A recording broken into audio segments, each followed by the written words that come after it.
How to graph a secant graph. Secant is the inverse of sine. Therefore, secant is equal to 1 over sine x. These are the parent functions for sine and cosecant. The parent function for sine is even. This means that it is symmetric with respect to the y-axis. Cosecant is an odd function, which means it is symmetric with respect to the origin.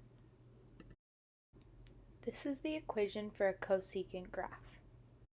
The graph gets taller by the absolute value of a. B makes the graph wider or more compressed. C moves the graph along the x-axis. And D moves the graph up or down. Example 1. Y equals cosecant x plus 2 pi plus 3.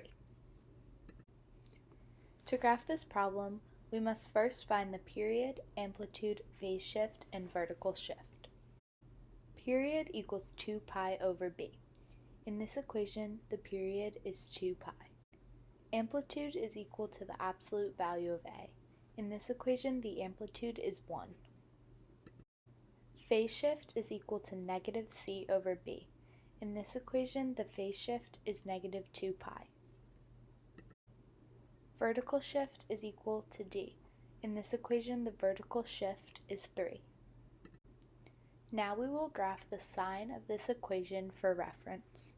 Y equals sine x plus 2 pi plus 3.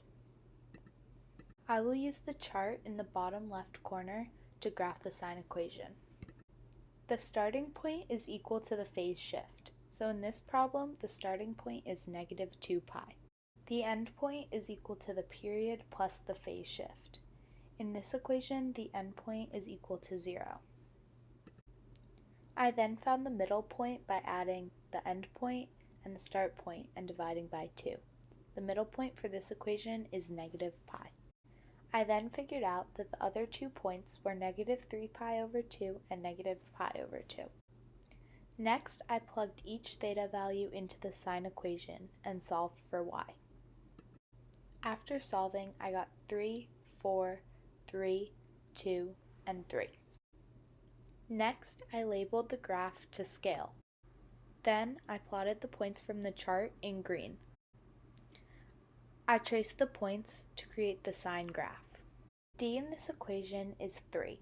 I drew a dotted line at y equals 3 to act as the center line. In pink, I drew a vertical asymptote at every point that crossed the center line. Finally, I drew the cosecant graph in purple. It's important to remember that the purple cosecant graph is the answer. The green sine line is just used for reference. Example 2. Y equals 3 cosecant x plus pi minus 2. First, we need to find the period, amplitude, phase shift, and vertical shift of the equation. Period is equal to 2 pi over b. In this equation, the period is equal to 2 pi. Amplitude is equal to the absolute value of a. In this equation, the amplitude is 3. Phase shift is equal to negative c over b. In this equation, the phase shift is negative pi.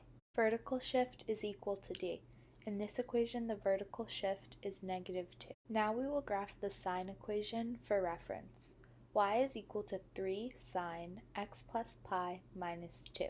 I will use the table on the bottom left-hand side to graph the sine function. The starting point is equal to the phase shift. In this graph, the starting point is negative pi. The endpoint is equal to the period plus the phase shift. In this equation, the endpoint is equal to pi. Then I solved for the middle point by adding the start point and the end point and dividing by 2. In this equation, the middle point is 0. Then I will find the 2 other points. In this equation, the 2 other points were negative pi over 2 and pi over 2. Next, I will plug each theta value into the sine equation and solve. When I solved, I got negative 2, 1, negative 2, negative 5, and negative 2. Next, I labeled the graph to scale. I labeled the points from the table in green. Then I traced the sine function. In this equation, d is equal to negative 2, So I draw a center line at y equals -2. Then I drew vertical asymptotes in pink at every point that touched the center line. Then I drew the cosecant graph in purple. It is important to remember that the purple cosecant graph is the answer. The green sign line is just used for reference.